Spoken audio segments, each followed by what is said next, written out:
What happened to the Atlanta Hawks? A couple seasons back, the Hawks were able to make it to the playoffs, and not only were they able to make it there, they were surprisingly and impressively able to make it all the way to the Eastern Conference Finals. And although the Hawks didn't end up advancing to the NBA Finals, just the fact that they were able to make it that far and get to the Eastern Conference Finals was extremely impressive to everybody, but especially Atlanta Hawks fans. And the best part about it is when you looked at the roster, they had a very young team, so obviously a lot of fans could expect them to have a really bright future ahead of themselves. But unfortunately, after that season, it just continuously went downhill from there. And at this point, many are questioning, where did the Atlanta Hawks go wrong? But quickly, before we get the video started, for those of you who may not know, I'm Juicy Sports. I make opinionated NBA content, and if you guys enjoy videos similar to this, hit that subscribe button, that like button, and that post notification bell. I also want to quickly mention that I recently started up an MMA channel, and if you guys are interested in that, the link will be in the description. But anyways, let's get into it.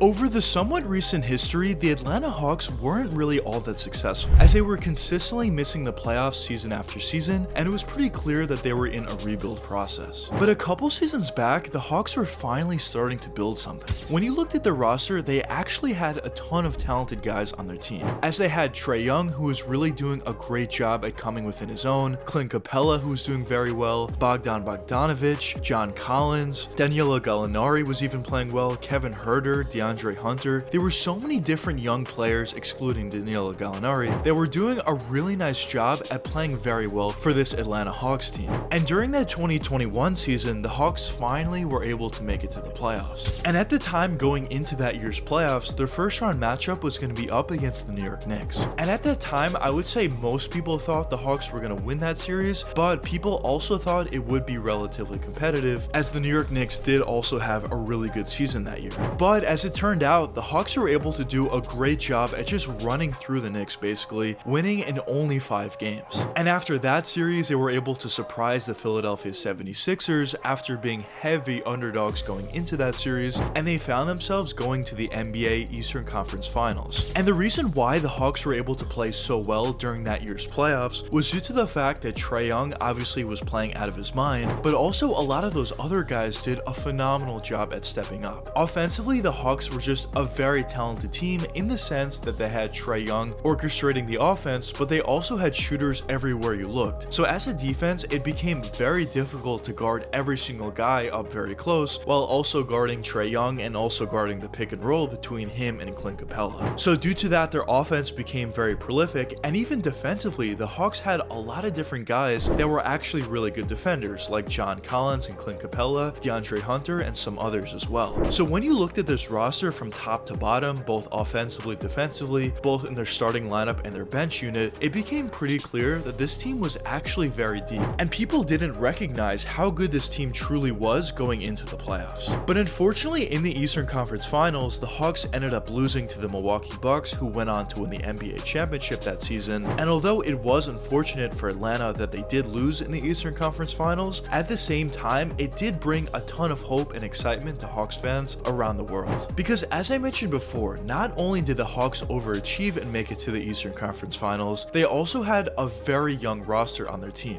And typically when you talk about teams that are playing this well this early on with young rosters, there's of course going to be a ton of potential for that team, because a lot of those younger players are probably going to get better when the years do progress, as they get more experience under their belt, and there was just a ton of hype and excitement around Atlanta. But unfortunately, after that phenomenal season they had in 2021, it kind of just went downhill from there, as during the 2022 season, the Atlanta Hawks ended up losing in only 5 games to the Miami Heat, and during the 2023 season, the Hawks ended up losing in 6 games in the first round to the Boston Celtics. So the question at this point is, what happened? What went wrong for the Atlanta Hawks? Well, the first reason that I want to touch upon has to be their chemistry issues, because when you look at that 2021 season, not only were the Hawks doing very well in that department, but also it was pretty clear that they completely bought into what their coach was selling. But it just seemed like ever since that 2021 season, like in 2022 and also in this previous season, the Hawks' chemistry was just not all that good, to be honest. And there even were some reports coming out recently saying that their star player in Trae Young wasn't doing a good job at all in that department either, as he was causing some chemistry issues within the organization. And when you start to get those reports coming out that other guys on your roster just aren't really getting along well with their star player on the team, who happens to be Trae Young in this case, obviously that's not good whatsoever, and those issues can really come up on the basketball court as well, which is exactly what we've seen over these past couple years. Because if your guys don't have good chemistry on your roster, yeah, you can go on stretches of playing some really good basketball, as we actually have seen the Hawks do over the past couple seasons, but in the eventual long run, if your chemistry isn't really all that good on your roster, it's going to be very difficult to have sustained success. And to be honest, I think that's exactly what we've been seeing from Atlanta over the past couple seasons. So these chemistry issues are certainly a major issue for them, and in my opinion, a huge reason for why they weren't able to have that same success they were able to have in 2021 over these past 2 seasons. Now, the next factor I want to touch upon is injuries, as typically when you talk about a team and a roster that is very talented and is expected to do a lot better than they eventually end up doing, a lot of the times the major issue that people point to is injuries. And when you look at the Hawks over the previous couple seasons, they've definitely dealt with their fair share of injuries, as a lot of their main guys did miss a decent amount of time over this previous 2 seasons, and of course that can have a significant effect on the success or lack thereof of an organization. And I definitely think this is also a factor for why the Hawks weren't playing all that well over this previous 2 seasons. Now, with all that being said, even though the Hawks weren't all that successful over their previous couple seasons, I do actually still think the Hawks have a chance to relive that success they had during the 2021 season in this next season. Although the Hawks do have a lot of different things that they need to overcome, like their injury issues, like their chemistry issues, just playing better basketball overall, I do at the same time still think the Hawks have a chance to have a lot of success this upcoming season, just due to the fact that a lot of their guys that proved to be very successful for them during the 2021 year are actually still on the roster. And if the Hawks can figure out some of their issues, I actually do think they can relive some of that success they had during the 2021 year. In this sense, I think they can make the playoffs, and I also think they can make it out of the first round and see where they go from there. Of course, I'm not expecting them to win a championship this next season, but I actually do think they can get back somewhat on that track of being a very successful organization. But obviously there are a bunch of different things that the Hawks need to address during this offseason and during the regular season as well this next year. So I guess only time will tell what does end up happening for Trae Young and the Atlanta Hawks. But one thing that I will say is I actually am extremely excited to see what they can do, because as I mentioned, I still do think at this point that the Hawks have a very talented roster on their organization. But anyways, let me know what you guys think in the comments. Do you think the Atlanta Hawks have a chance to turn things around, or do you not think so? But anyways, I hope you guys enjoyed the video, and if you did enjoy, check one of these 2 videos popping up now, and until the next time, peace out guys.